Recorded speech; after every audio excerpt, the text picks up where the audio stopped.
In this video, we are going to learn how to animate numbers inside Adobe After Effects.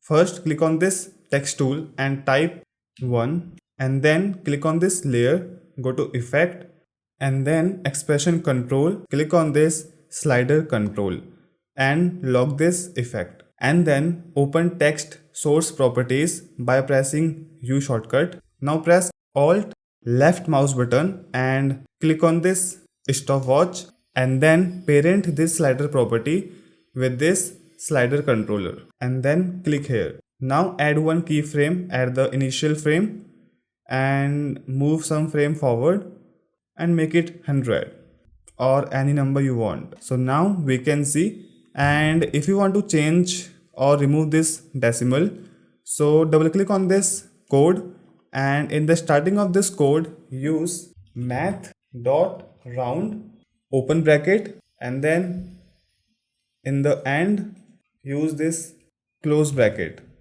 Okay, and you can also copy paste this code. So now we can see. Now if you want to go further, click on this ellipse tool and then draw a circle like this with the help of shift and make sure the fill should be turned off. Now again open the properties of this shape and then add one trim path and open the properties of trim path, make it 0 and then press Alt with the left mouse button and again parent this with this slider. So now we can see they both are moving together. So here we go.